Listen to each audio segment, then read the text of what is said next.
Taxation expert भी है। एक सैलरीड पर्सन को सबसे ज्यादा उम्मीद होती है कि अगर कोई भी इंसान होता है, कोई भी सैलरीड पर्सन है, तो ये सोचता है कि किसी तरह से उसका टैक्स बच जाए। लेकिन सवाल ये होता है कि अभी तक हम देख रहे हैं कि पिछले कई सालों से इस बजट के अंदर कोई टैक्स पेयर्स को राहत इसलिए नहीं मिल पा रही है कि हर बार पहले 2 साल तक कोविड का बहाना दिया गया है कि कोविड की वजह से हुआ है, और उससे पहले भी जो है लगातार कुछ कड़े कदम उठाए गए हैं। क्या आपको लगता है कि इस बार कुछ राहत मिल सकती है?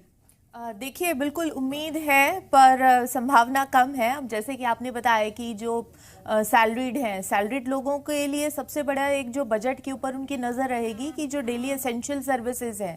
कि जैसे कि ग्रॉसरी के आइटम्स हो गए, और जो एक अगर हम कहीं पे ट्रांसपोर्ट कम्युनिकेट कर रहे हैं तो ऑयल का हो गया, और फिर जो अदर रिलेटेड हैं, तो उसके ऊपर ये गवर्नमेंट की तरफ से ये उम्मीद है कि जो एसेंशियल सर्विसेज है उनके लिए कि इन्फ्लेशन की कैप को फिक्स कर दिया जाए, कि इनसे ऊपर जो चीजें हैं वो राइज ना करें, कि जो चीजें हैं वो महंगी ना हो, ताकि एक जो मिडिल क्लास आदमी है, जिसका जो एक मंथली 30-35 हजार के अंदर उसको अपना घर भी चलाना है, प्राइवेट स्कूल में उसके बच्चे जा रहे हैं, उसको अपना ट्यूशन फीस भी देना है, अगर कहीं आना जाना है तो उसको ट्रांसपोर्ट में बियर करना है। और दूसरा एक हमें ये चीज देखनी होगी कि अगर गवर्नमेंट कुछ टाइम के लिए कि जो तेल की कीमतें हैं, डीजल और पेट्रोल की कीमत है, उसके ऊपर अगर एक कैप लगा देती है, तो उससे ये फर्क पड़ेगा कि जितनी भी रिलेटेड जो कमोडिटीज हैं वो अपने आप एक इन्फ्लेशन के ऊपर चेक लगेगा, उनकी महंगाई के ऊपर एक रोक लग जाएगी। तो गवर्नमेंट को इस तरीके से कुछ कदम उठाना चाहिए। और हालांकि अब जैसे पिछले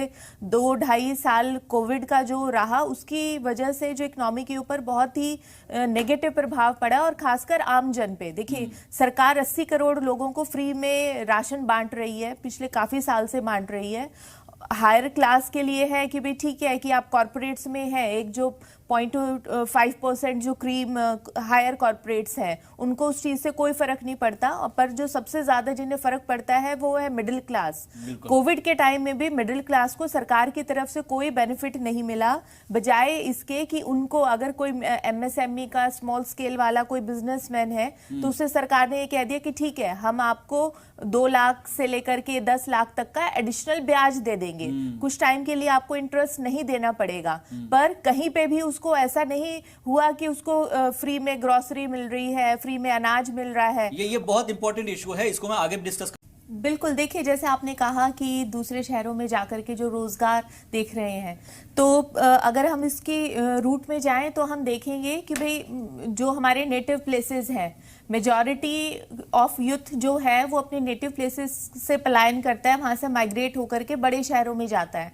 और जब वो बड़े शहरों में पहुँचता है तो ऑलरेडी वहाँ पे एक तो जो कंपटीशन है वो बहुत ज़्यादा है। और अब के टाइम में, जब से देश आज़ाद हुआ है 75 साल होने के बाद, जो बड़े शहरों का जो इंफ्रास्ट्रक्चर है, जहाँ पे हम ये कहते हैं कि जाएंगे तो हमें कुछ ना कुछ रोजगार मिलेगा, हमारी लाइफ इंप्रूव होगी, तो वहाँ का जो इंफ्रास्ट्रक्चर है वो बिल्कुल कोलैप्स हो चुका है। तो सबसे पहले गवर्नमेंट को ये चाहिए, और कुछ ऐसे जैसे इस बजट में भी है कि भी जो रूरल एरियाज के अंदर इंडस्ट्री सेटअप करने का, जैसे ओडीओपी प्रोडक्ट आया है, तो ओडीओपी जो है कि 1 डिस्ट्रिक्ट 1 प्रोडक्ट को लेकर के जो सरकार जो एक स्कीम पहले भी लेकर के आई थी और अब उसको ज्यादा प्रमोट कर रहे हैं, तो उसका जो ऑब्जेक्टिव है वो एक इनडायरेक्ट ऑब्जेक्टिव यही है कि माइग्रेशन ना हो, युद्ध का पलायन ना हो, वो अपने नेटिव प्लेस में ही रहे, चाहे वो किसी दूर दराज के एरिया में है, वहीं पे ही उसको अच्छी एजुकेशन मिले,